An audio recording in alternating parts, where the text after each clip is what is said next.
to get a feel for whether we're overpaying, paying a fair price, or underpaying. So let's get rid of the easy way to determine whether we're looking at some cheap options, whether we're looking at some fairly priced options, or whether we're looking at expensive options. The rule of thumb is that if the implied volatility of the option that you want to buy or sell is below the historical volatility for the same time frame of your option. So if you look at an option that expires in 2 months, we need to look at the 2 months historical volatility of the stock. And here I'm going to grab another screen. CP, can you see this matrix basically that I've got up? Can someone type in whether you can see the matrix? It says price line, but I'm going to be changing it in a second.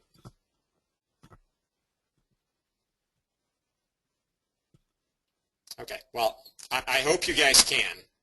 I'm going to work on the assumption that you can't see it. So let me show you. This is Rockwell Collins. It's a company that I have a small position in. And this matrix that pops up simply shows what is the current implied volatility of at-the-money options, meaning in this case the stock trades at 65, so the 65 strikes, versus the historical volatility of the stock. And as you can see, if we look at the June options, for example, the implied volatility built into the June 65 calls and puts, for that matter, right now is 15%, where instead the historical volatility over a month period, over the last month's period, has been 18%. Similarly, if you go down a month, you see that that's about 16% versus 16%. Now, in the line below, we can also see that a month ago, those same volatilities were somewhat different. So a month ago, implied vols for a June would have been 20 versus historical volatilities of 13. So a month ago, these options were not so cheap. They were 7 points expensive to historical volatility, where instead now these options are actually 3 points below historical volatility. And if you look at the July, they're about half a point below historical volatility. So, and that historical volatility certainly jumped quite a bit. The historical volatility jumped up quite a bit, and that's also a function of the fact that there were earnings a couple of weeks ago. Oh yeah. And so those earnings triggered an increase in historical volatility, which did not exist a month backwards when you were looking at it. So you got to think about what is coming ahead in order to figure out whether historical volatilities actually reflect reality, and we'll talk a little bit about that later, or whether there is I don't want to use the word skew because it's sort of a technical word, but if there's something unusual in there that has pumped up the historical volatility over the last month or two, let's put it that way. By the way, CP, can you see that screen? Yes. Okay. All right, so if we get a chance to buy a stock at or below historical volatility, what that means is that, statistically speaking, we have a 68% chance, at least a 68% chance, that our position will not lose money. Or maybe even make us money. The problem comes in when the implied volatilities explode, because there is some big bad event that we're waiting for, and that no one knows how it's going to be resolved. So let me pull back up the price line matrix.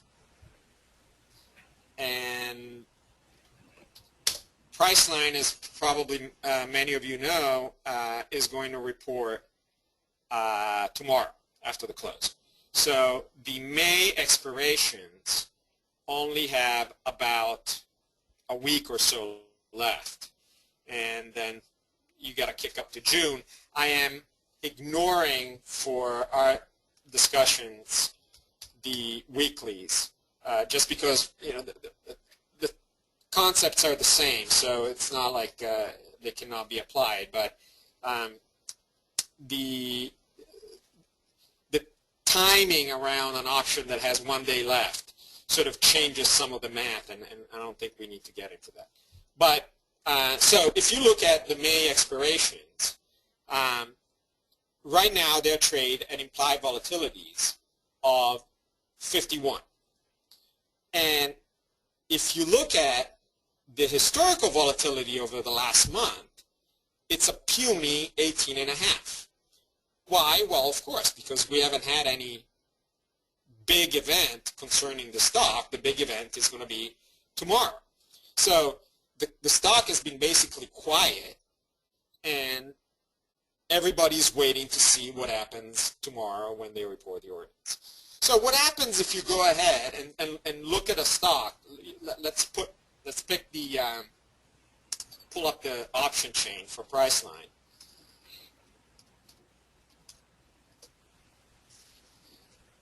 And we'll go down to the at the money, the 735s. Okay, so here are the 735 puts trading at 51.74 implied vols. I don't know if you guys can see my cursor there. Yep. And they're bid 23.30 to 24.20.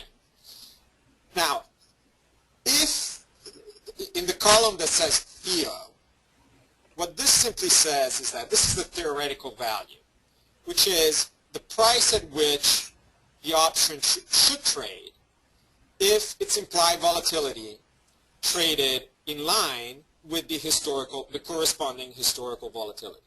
So it's not hard to see that here the theoretical value of this option is 11.77, where instead, if you want to buy it, you got to pay more than twice what the theoretical value is.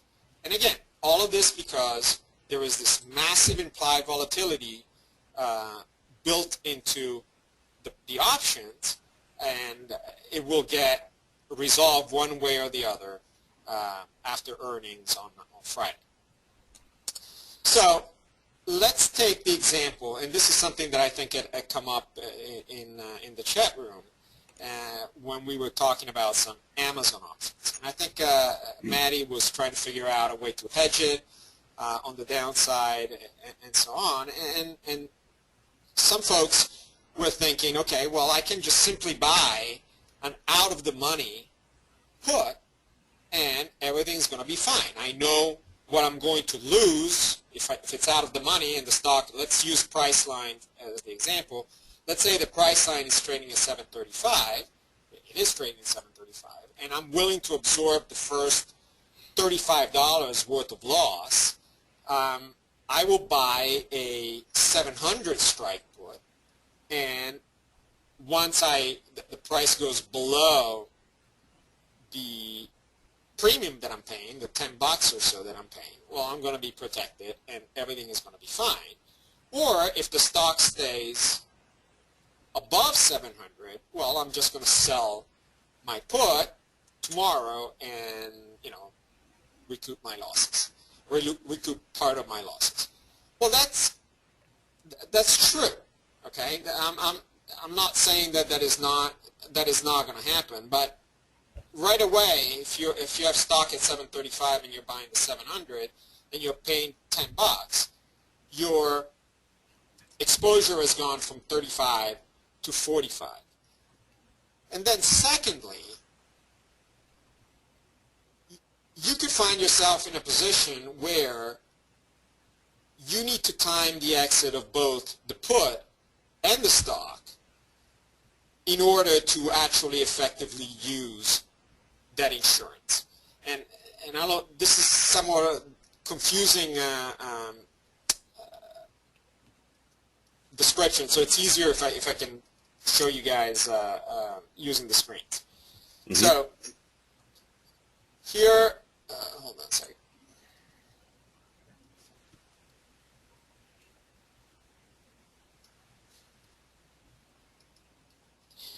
Okay, so here we're assuming that we own 1,000 shares of Priceline, and we are simply going to buy, well, I'm sorry, I had set up this example using the 725 puts instead of 700. So we're going to buy 10 725 puts to protect the stock. And now we can take a look at how this position, long 1,000 shares, long 10 puts, will play out. Now remember, these expire next week, so realistically what we want to do is unwind them by, let's call it the 14th, before they expire. So click out of this and we'll make a tight range. Let's assume 650 to 750. And here you see that you would need to go, if you owned, again, 1,000 shares and 10 puts, you would need, wait a second, am I doing this right? Maybe. Yes. Yeah, it's got price on. You would need to go almost down to $660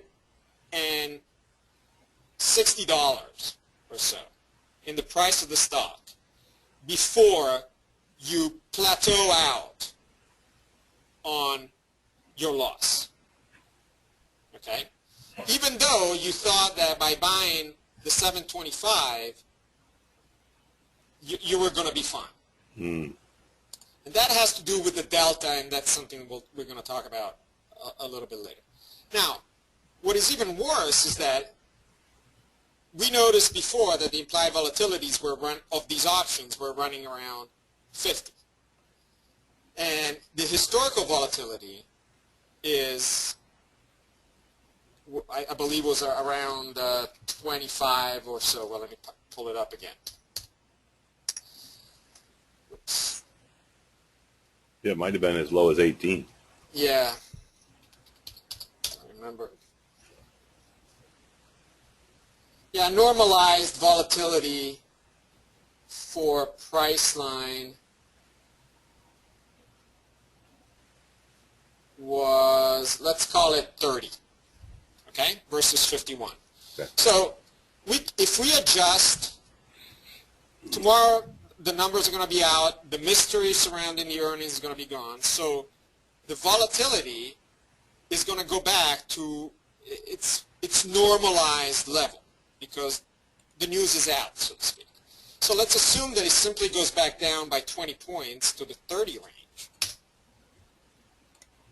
Now you'll see that we're really going to get hurt, even more than before, because the price of the option is going to collapse despite the fact that the stock is moving in the direction that we were trying to protect.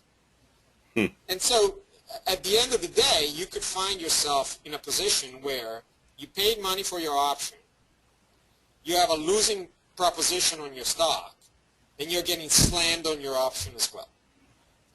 And that is not because you made the wrong guess. The stock did go down as you feared it did, but you paid so much for those options that the insurance was not worth, the insurance premium was not worth the level of insurance. So this is the kind of implied volatility risk that I think everyone who trades options, especially around significant events, needs to be aware of.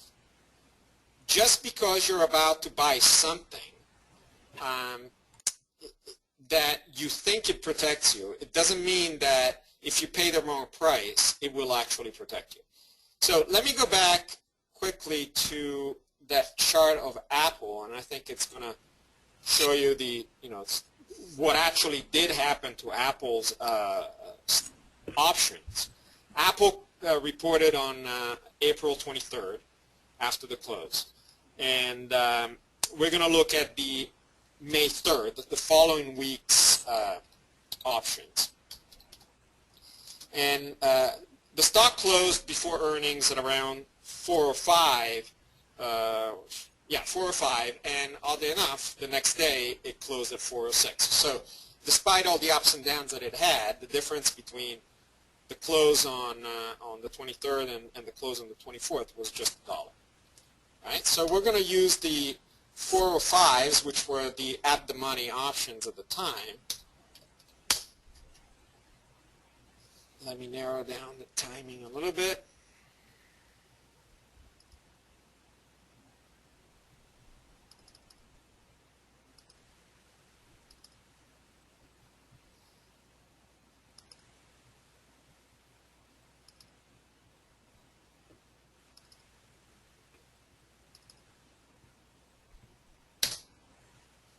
Okay, and so here you see that on the close on the 23rd, before the big bad news, the 405, I believe these were calls, yes, they were calls. They were trading at 62% volatility. That's the white line. Mm-hmm. And the price of the option was $17.80. Okay? And the normalized, I actually went back and looked, the normalized volatility for Apple is closer to the 20-25 range. And sure enough, look what happened the next day. When the stock opened, the volatility on the 23rd collapsed to 28 from 60 and change. And the stock price, the option price lost $10. Now, that means that not only you had to be, if you had bought that option the day before, not only you had to be right about the direction that the stock was going to go up, but you had to be right about enough of a move to absorb that inflated volatility, which was going to come out of the option, regardless of how the numbers went. The volatility was going to disappear. So it was going to be the price of the stock that had to keep up with your option if you were going to come out in one piece. And this is, again, I don't think I can repeat it enough, this is the biggest danger of playing options from the long side around major events. So to sum that up, and then we'll move on to some strategies to mitigate these risks. When you are going to buy a stock around an event, you need to be aware of what is its normalized volatility, historical volatility. You need to know how much you're paying for the option that you want to buy, how much implied volatility are you paying. And if possible, I suspect that there are a lot of calculators that allow you to do that. Try to model over several days after the big bet event how your option is going to react based on a change of price as well as a change in volatility. And if you don't have those tools available, if you cannot make those determinations ahead of time, then, I understand that the power of options, they provide leverage and everything else, but your betting, and you're betting in a big way against the house, literally. You're betting against the market makers. And that tends to become a losing proposition more often than not. Okay, so that, I think, sort of shows how the risks of volatility work. Now, let me show you a little bit some strategies that can try to address that. And most of these strategies involve buying some insurance, but also selling some lower strike insurance, or boxing up the amount of insurance that you're paying for, so that at the end of the day you're not overpaying the premium, even though you may be limiting the amount of insurance that you're buying. And I think that one of the most effective structures that one can use to protect around earning numbers, around big events, is called a butterfly. And what a butterfly structure consists of, and many of you probably know that, is buying a strike price. We'll continue to use price line in this case. So let's say we buy the 735, selling 2 times a lower strike, and in our case we'll use the 700s. And then symmetrically, since you're overexposed below 700, you want to buy an even lower strike option, which will protect your overwrite. In other words, if you just had a simple spread, you bought one 735 and you sold a 700, you recouped some of your premium, and your insurance covers you from 735 to 700. If you sell 2 of the 700 puts, from 700 below, you start eating into the profits that you had from 735 to 700. And once you get down to 665, you have eaten into all of those profits, and you start having losses not just on your original stock position, but also on the added short position, the extra put that you sold at 700. So to mitigate that, you want to buy something that caps your risk, that determines what your complete risk exposure is, even though, again, it may limit how much insurance you're paying. So let's pull up the same chart I had before. Hopefully they're still there. No, they're not. Bear with me for 1 second.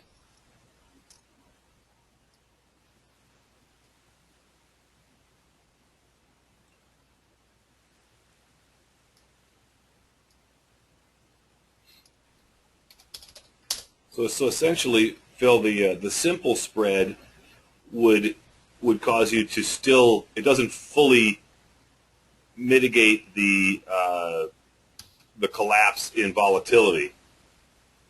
Whereas Correct. with the butterfly, because you're getting essentially twice the lower spread, you can get that to where it's essentially equal to the initial put, and therefore it matches more perfectly the decay. Right. You basically are making a determination that you don't think, or you don't mind, owning Priceline outright without further protection below 700. Because you just don't think it's going to go down below that. Yep. Or you really don't care if it does. Okay? But you want to protect that extra 35 bucks. Let's say it's your profit, you don't want to lose that. So by setting that up, by setting the position up as a butterfly, you can achieve that goal, and it has to be a goal that you're content with. You know, sometimes I'm looking at what Green Mountain is doing right now. I had some ideas on what to do with Green Mountain. If I had done it, I'd be eating my butterflies right now because this thing just blew straight through everything. So, you know, Right. you're going to lose sometimes on these things. But at least by selling so much volatility against the volatility that you're buying, you're moving the odds in your favor. Yep. And really options, and I'll explain delta a little bit later, you know, options are a game of probability. It's not a game of certainty. And you want to try to be always on the right side of that probability table, so to speak. Okay, so let's say that we still own our 1,000 shares of Priceline. And we are going to use a simple example. We're going to buy 10 of the 735s, sell 20 of the 700s, and buy 10 of the 675s. I'm sorry, this should be the 665s. Hold on a second.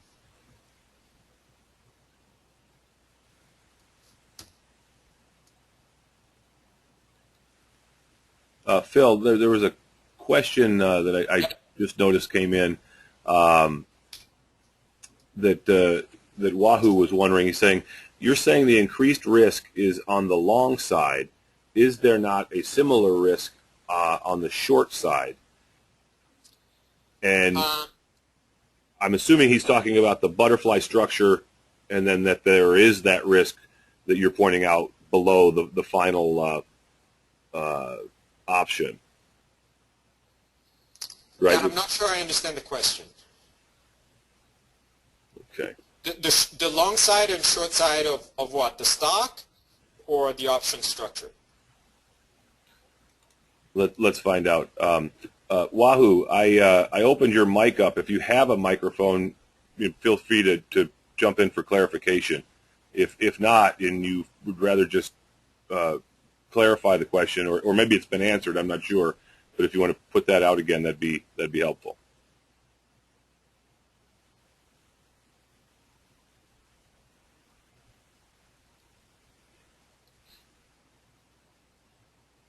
I don't hear anything. No, me neither. Okay. Okay. Well, let's go ahead. Maybe we'll, He'll come back to it. Back up. Okay, so we've got a straightforward 10 minus 20, 10 butterfly set up. And again, this is not, the way this is structured, it's not supposed to cover you dollar for dollar because of something called the delta. And we'll talk about that in a few minutes. But let's just take a look at how that would behave. We'll still use, these were the monthly, so we'll use, oh, I'm sorry, guys. I used the weeklies here. Apologies, I gotta change the positions. Just one sec.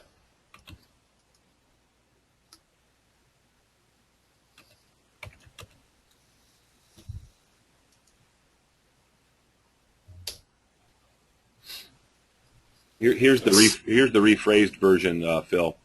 Yep. Wahoo is saying that you mentioned a few minutes ago this increased risk from a collapse in volatility was on the calls, the long side. But he's saying, is there not also similar risk on the puts? Yes, absolutely. I won't get into the reasons why, but market makers with a very slight variation, something called the skew, because of the way they have to operate in order to hedge themselves, must maintain the volatilities roughly the same, both on the put side of the column and on the call side of the column. So it is very common to see, not very common, but it is entirely possible, for example, that if you have a real crash, like a flash type crash, where you have a stock going from 50 to 10, the volatility is going to explode so high because of the move that even though you may lose 40 points of price in the stock, the call options by the time the stock goes to 10, actually carry a higher price than they carried when the stock was at 50 and the volatility was a lot lower.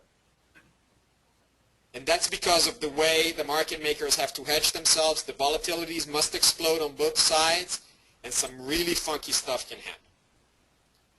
And those are considerations you must take into account, because you can have sort of fat tail events where you have multiple standard deviation moves, and then remember the one standard deviation, the volatility only covers you for that 68% of the bell curve. If you start going out into the tails, a whole lot of different bad or good things can happen, right?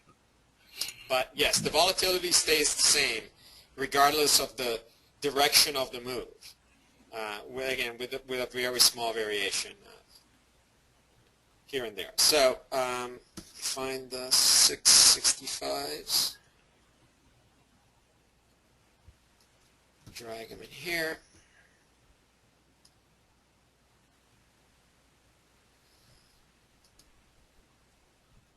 Make sure I got the right numbers here.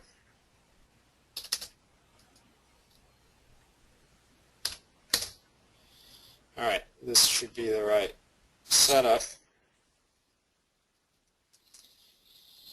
And again, we will use May 14th as our scenario price.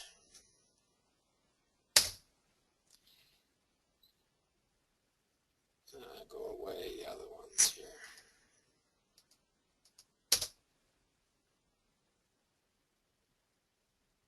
Okay, so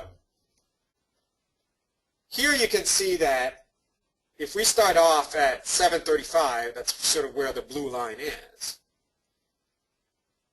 the loss that we incur on the way down, and mind you, this is while the options still have not expired,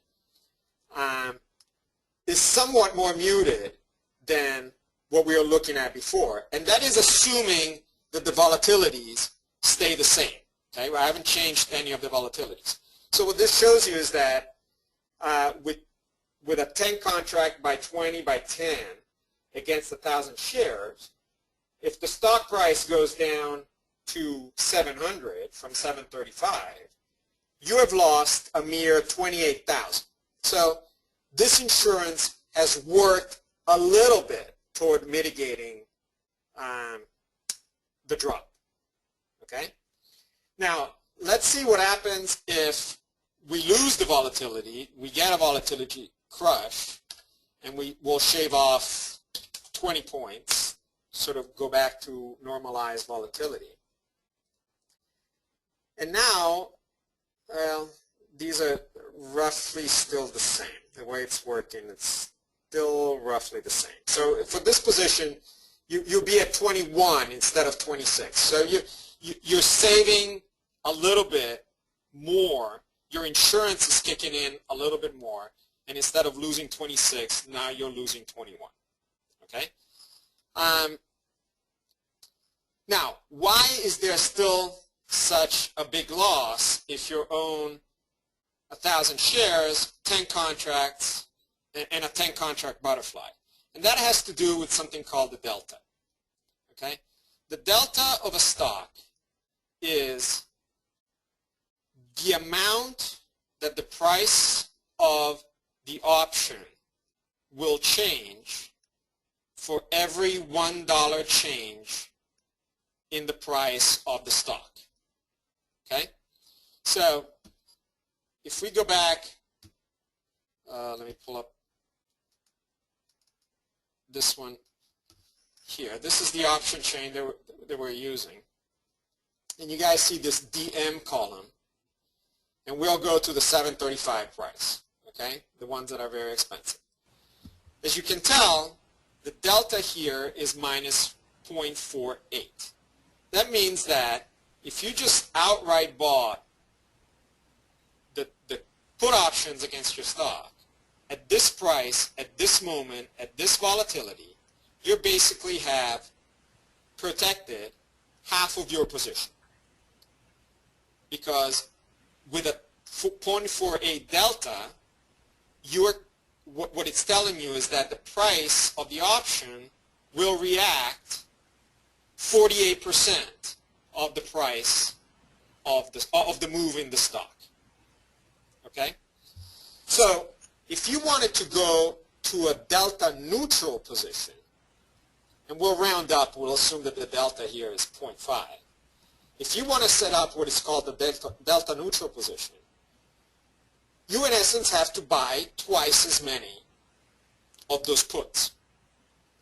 That is the amount of puts that you need to have to protect your position in full. Okay? So let's say that your thesis is, okay, I really do want to protect my position in full from 735 to 700. You need to double the sizing of your butterfly. Because again, to start off delta neutral, you need to be 20 contracts, then you're going to have to sell 40, or at least to keep the butterfly straight, you want to sell 40, and then obviously you need to buy 20 to protect yourself from a complete collapse. And if we run that scenario, we'll delete and we'll go straight down to the volatility crush part of things.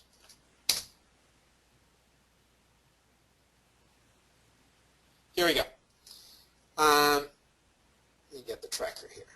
What you see is that you started off with the stock and that butterfly at 735. And if the price stops at 700 on the 14th, you will have lost $10,600. Okay? That's because the body of the butterfly, the 700s, still have not expired. Okay? These expire on the 18th. So let's see. Look at the scenario on the 17th. Really, the 18th is Saturday. But you will see that you will have come out. In fact, you will have come out ahead in this scenario. I don't know if they expire the 17th or the 18th, but in a fall in the stock down to 700, you would actually be up some. Right. Now that's because of the fact that the delta improves for the initial dollar of movement. The delta is set properly at a 2-to-1 based on the 0.48. Right. But the second dollar that direction, you may be a little heavy, in fact, on the hedge part of it, so that it's actually a profitable trade. Is it correct? Right. Right. Yeah. So basically, when you set yourself up delta neutral to begin with, in this type of structure, you can truly determine your exposure. Now, your insurance is also going to be defined. Okay, so if the stock goes below 700, you're going to start having some problems. If it goes below 665, you're blowing yourself up. But at least, and we can look at some real numbers, instead of paying the 735s, or let's call it $24, and you remember to be delta neutral, you got to pay $48 to protect yourself in full. Here, you're paying $48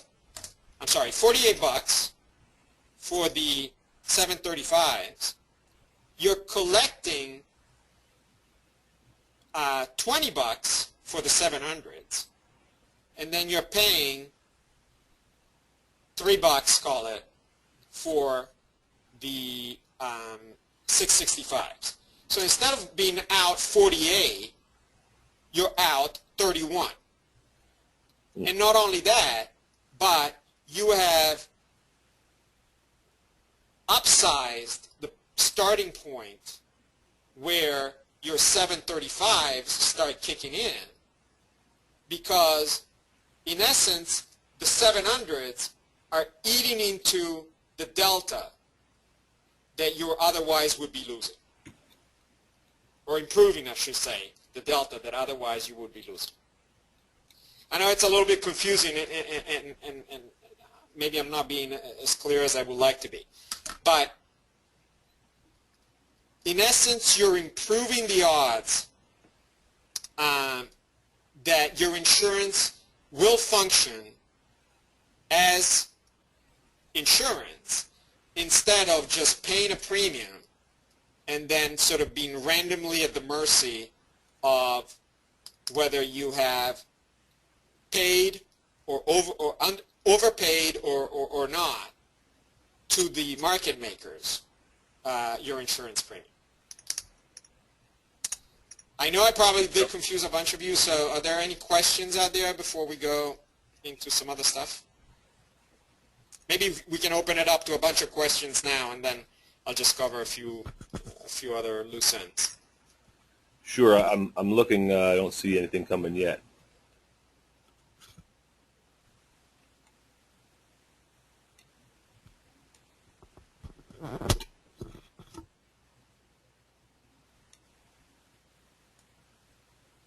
Looks like everybody's right with you. Okay. All right. So since maybe I should have dealt with the concept of delta before the discussion started, but as I mentioned, the delta basically tells you how much the price of the option will move for any $1 change in the price of the underlying stock. Now, this is not a mathematical statement, but it is a practical statement. If you look at the delta of a stock, not only will tell you that move, but you can also interpret it, and a lot of people interpret that, as the percentage probability that that option will close at least a penny in the money come expiration. And I find that concept useful because it sort of makes it jump out to you what your odds are. Okay, so let's stick with the price line option chain. And let's say you want to gamble. Okay, you don't have a position in price line, but you think it's going to tank. And you want to buy the 700s. Well, the 700s have a 26 delta. The puts have a negative delta, obviously, and the calls have a positive delta, but the number is what matters. Okay? At this volatility, and remember, you always got to keep in mind the implied volatility that you're paying. You have a 26% chance that that option will expire at least 1 cent in the money. Okay? Yep. Now, you say, okay, well, that's, maybe that's a good, that 26% chance is a good percentage. You think that's worthwhile. Maybe you don't think it is. I don't know. What you always got to keep in mind, though, is that tomorrow morning, after the earnings are out and you wake up, once the volatility gets crushed, the volatility will take down that delta dramatically. Okay? So what you thought was a 26% chance today, even if the stock doesn't move one dime, that probability tomorrow morning on the open may only be 6%. Okay? So that's where you have to go. If you want to take flyers on specific options, that's where you have to go back and look at what is the reasonable, normalized, historical volatility that I can expect tomorrow morning. Plug that into the equation, Yep. what you should pay for this option. And that will tell you what you're really, the kind of chance that you really are taking that your option will be at least 1 penny in the money. Okay? And here I will show you sort of the last example of how this can how the change in volatility can have a dramatic impact.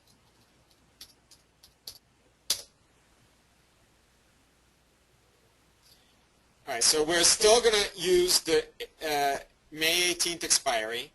This is populated with the current data. So over here you see the columns, the yellow columns. And we'll go to the 700. And I'm sorry, let's just go to the puts. I don't know why. I guess I'm a perma-bear. But the price of the puts is 700. It's trading about 10 bucks. Okay? It has, as we were looking at before, it has a negative 0.26 delta, which means, okay, as of today, that's the probability that it will end up in the money. And I am paying 52.92 implied volatility. Okay? So let's assume that nothing changes except that the stock tomorrow morning goes down to 700. Okay? So you guessed right. You hit the jackpot, you think. The stock is crashing. Boom. But the volatility and the volatility is not changing. You wake up and you are a pretty happy camper, okay? Because you paid 10 and now the price is 20, right? You doubled your money on the $35 move. Well, again, the market makers are not dummies, all right? They're not there to give you 10 bucks or a double on what you bought the day before. We know that the volatility is going to collapse. And so let's see what happens when it collapses our 20, or let's pick 22 points. So we'll shave off 22 points. Hello? I don't see the screen well on my side.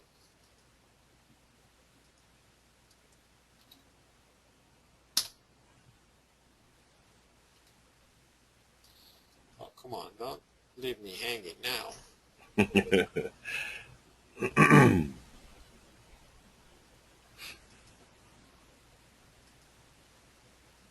Try this. There we go. Okay. I've just taken 22 percentage point off the implied volatility. Well, despite the fact that I guessed right, the stock plunged to 700 from 735. Look what happened. I paid 10.12, wow, and it's now 11.94. Yep. Okay? You made 10% on taking a huge risk, a 74% risk that your stock will not come into the money. That's not worth, I mean, at least in my opinion, that's not worth the gamble. Okay? So what you need to do before you rely on this delta as your percentage probability of whether your option is going to hit or not is that you need to adjust delta for what will be the actual volatility when your stock reopens. All right? Yep. No, that makes sense. That's it's quite a compression, really, to see that. Yeah, and again, Priceline, for whatever reason, at 50 times implied vol doesn't seem to me like it's that expensive. And you look at, you know, Netflix was trading at 240 times vols, and I think it's historical. Before the big earnings explosion it had the last time, its historical was running about 79. Wow. So you would simply get slaughtered Yeah. if you just bought straight up an option, let alone if you bought a straddle, meaning both the put and the call Yeah. at the money. You're basically gifting money away. Let me see what else I had in there.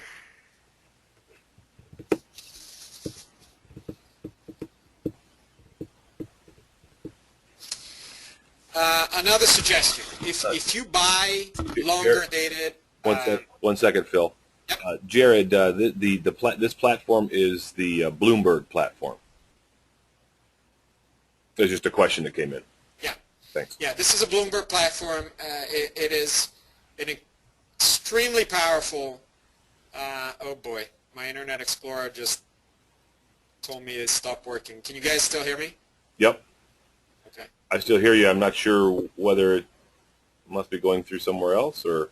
Let me close the program because it stopped working. Hopefully this is a different app that it's running independently from the browser. Yeah, there you go. Still there? Yeah, I think Bloomberg has their own, literally their own browser, if you will, just because of the proprietary nature of their. No, yeah, but I was afraid I was going to lose the web connect. Oh, yeah, well, you could have lost us. Okay, so yeah, as far as tools are concerned, I use a Bloomberg. It is not cheap, and it's extremely powerful. It's extremely useful. Sometimes, to be honest with you, it's like having a Ferrari where every once in a while they forget to put in the windows up, windows down button because there are some things that just jump out and you say, what do you mean it doesn't do this? So it's not like it's flawless. Yep. But if you want to do analytics on options, it pretty much does everything you can possibly ask for. Yes. I know there are some other good systems out there. I believe TradeStation has a decent set of data. Option Monster isn't too bad, truthfully. And I'm sure Option Monster has got plenty of that stuff. Good visual, chart style targets and graphics as well, which are nice. But they don't have all of the functions that you'll have on a Bloomberg by any stretch. Let me talk about a few minutes about, since I know that a lot of people track large option trades and they try to sort of use that as an indicator of whether a stock is going to move or is not going to move. This is something that can be done maybe on some other platforms even better than on Bloomberg. But when you see large option trades, there are a few things that are absolutely critical that you look at in those trades to figure out what actually happened. The first thing you got to find out is whether the trade went off on the bid or on the ask. And Bloomberg has a screen, a function, that tells you right there which one it is. Another way of looking at it, if you don't have that function on your system, is to look at the change in implied volatility that resulted from that particular trade. Because as I mentioned earlier, implied volatility is not only a function of, well, what's going to happen to the stock tomorrow. It's also a function of how many buyers and how many sellers there are, right? So if the market makers are flooded with requests by buyers, just like when something like that happens in stocks, the price of the stock will go up. And the price of that option, through the implied volatility measure, will also go up. When sellers come in and they want to dump these options at any price, the supply will depress the implied volatility and will depress the price. So when you see large trades, even if you don't have access to something that tells you it went off on the bid or went off on the ask, if you have a system that shows you the change in the implied volatility caused by that particular large trade, you can tell whether it was a buy or a sell. And obviously the difference is huge, because if someone is selling call options like they're going out of style and at very cheap implied volatilities, it signifies that they have very little confidence that the stock is going to be going up. And the opposite is true, and the same obviously applies to the puts as well.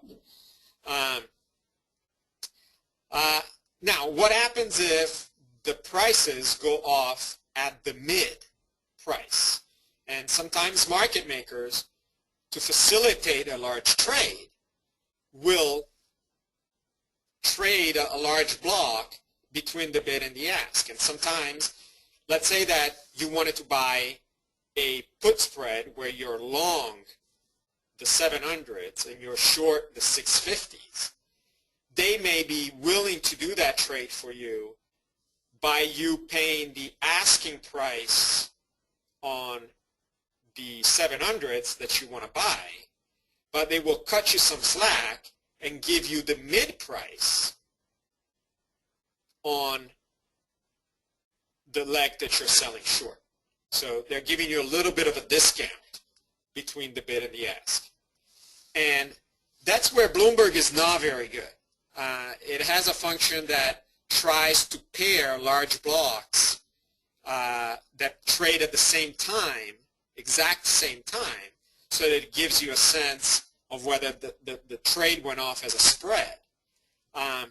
But many times you got to sort of just literally go through the option history for that day and try to match things up. Where instead I've noticed, and that may be Option Monster actually, I think has a very, very neat system where large trades go off, and if they go off as a spread, it will tell you these two prints, these two blocks were traded at a spread and at that price. And then it will also tell you the implied volatility and that the combined implied volatility. And also, and this is another sort of interesting little piece that you can use, it will tell you at what delta they went off. Because let's say that I think it happened, in fact, the first or second day I was in Madi's chat room, someone bought a boatload of coach puts. And they came in and they did what is called a system sweep, where they cleared out in one shot the entire offered size on those put options. Okay? So they swept the system, and it was big. I mean, I think they bought something like 60,000 contracts.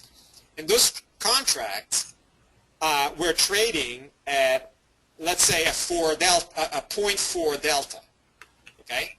So now the market maker finds himself short 60,000 put contracts on coach, and he needs to scramble to hedge himself. And what he does to hedge himself is that he looks at the delta at that moment and he says, okay, it was 60,000 contract, which means 6 million shares. At a 0.4 delta, that's 2.4 million shares. That guy had to turn around and immediately short 2.4 million shares in the open market in order to hedge himself and not risk blowing himself up. That's the risks that these market takers take. And there are special rules on how the market makers can hedge themselves. They don't need an uptick. They can just come in and take it, and they probably don't particularly care if they move the price. So if you see a large block, either of calls or puts, going off on a system sweep, and you're fast enough to register, okay, this is, an equivalent of 1 million shares to buy or 1 million shares to sell, and you can put in your order for 1,000 shares, sometimes, again, if you're quick enough, you can scalp some really decent money. It almost becomes a full-time job because you got to stare at these blocks going through. Right. And and there are systems and filters that will only pop up on your screen large block trades that went through as system sweeps that are not spread orders and so on and so forth.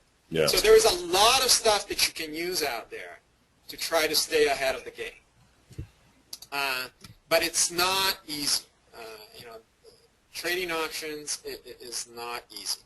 And you always must remember that when you're buying something, there is someone smarter than you selling. And that guy selling is making a price that he feels pretty confident is not going to cost him money. So it's a lot easier to make money selling options, or at least setting up options where you're selling a large amount of volatility versus what you're buying, right, than if you just go out and buy stuff. And that's where you gotta think about the risks. I mean, there are some stocks that I could care less. Take Akamai, which is a company I've owned for 12 years.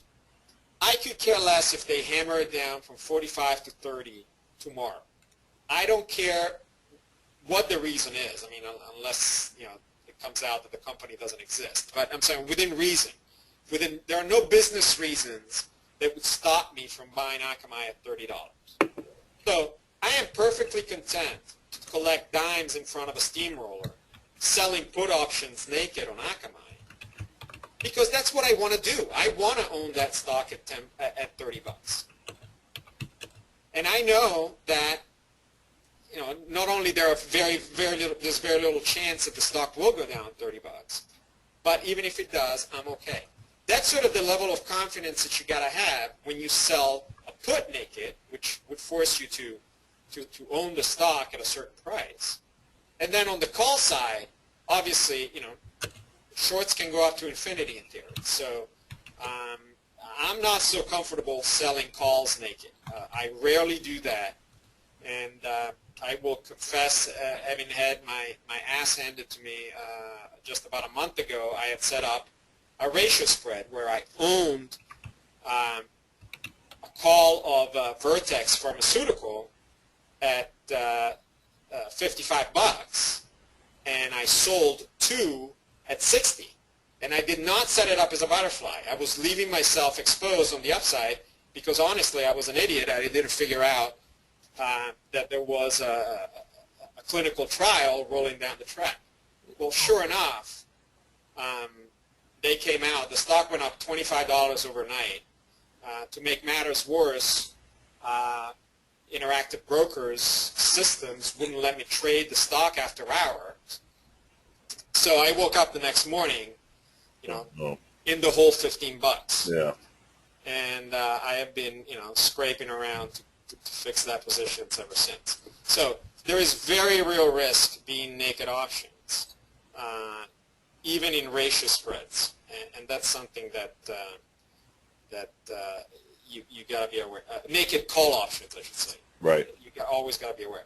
And then one last thing, because I know we're getting there, but I know that a lot of people ask, okay, well, if I buy the options today, and the big bad news is after the close, what can I do to hedge myself if things go my way to lock in some profits, or if things do not go my way and mitigate my losses? Well, if you can trade the stock in the after hours, you can set up a delta neutral position, a position that is not going to hurt you or will lock in some of your profits at a predetermined price if you can basically cover part of your option position by either shorting or buying a stock.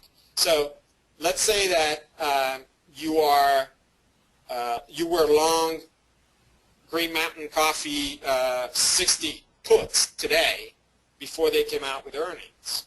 And those puts had a 50 delta. Okay?